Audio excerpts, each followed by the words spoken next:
Why do you need to think before you speak? Stay tuned and find out.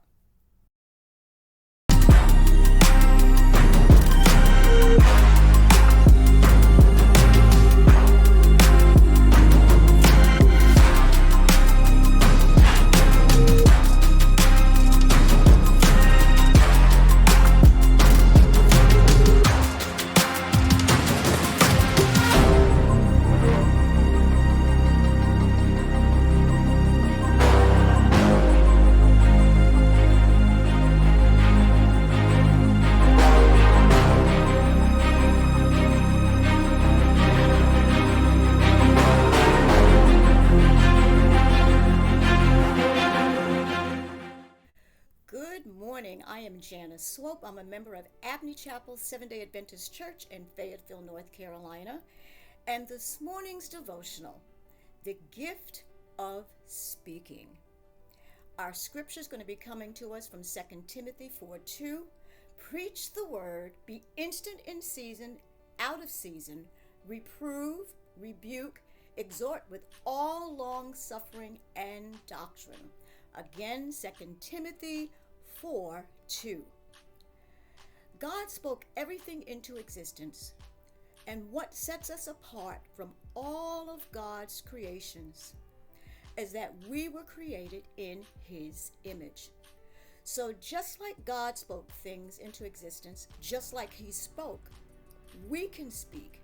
We're the only creatures, the only created beings that can speak. And so we've been given the gift of speech out of God's biggest blessings and should be cultivated. God gave us the gift of speech that we might comfort, encourage, motivate, persuade, strengthen, and witness to others. The words we speak can do two things: either provide healing or it can tear down and destroy. Our society today takes the privilege of speech for granted. People are so careless with their words. All you have to do is go to Facebook, YouTube, any social media platform, turn on the TV, open up the newspaper.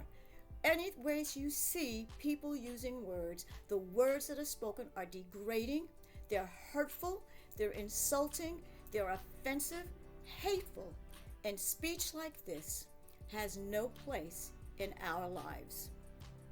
As followers of Christ, Paul tells us in Ephesians 4:29, let no corrupt communication come out of your what? Out of your mouth. We are to avoid gossip, words that slander, words that cause dissentment, division, words that are full of anger, words that are abusive, words that we use for name calling, criticism, any speech that tears others down. We are to avoid it. And I know you're probably saying easier said than done, but it can be done. Colossians 3:8 admonishes not to speak obscene language.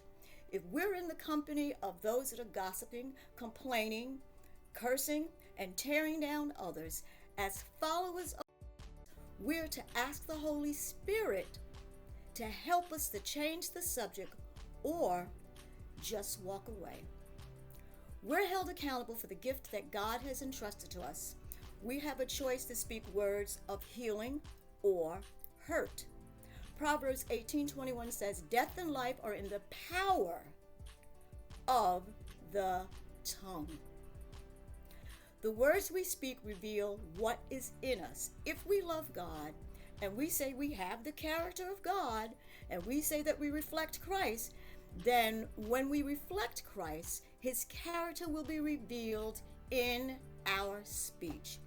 Our speech should always be filled with praise and thanksgiving. Our conversations will be filled with love, encouragement, complimenting, displaying the fruits of the Spirit. So, how do we go about cultivating God's gift of speech? Really very simple. We must ask the Holy Spirit to control our speech, tame our tongue, direct our speaking so we can draw others to Christ and not away from Him. So my prayer for you and for me is very simple, is that we just ask the Holy Spirit daily to guard our words, tame our tongues, and to help us to think before we speak, and to use his gift of speech to testify of his love and draw others to him. Join me again tomorrow at 6:30 Eastern Standard Time, and I will tell you about another gift that God has given us. Have a blessed day.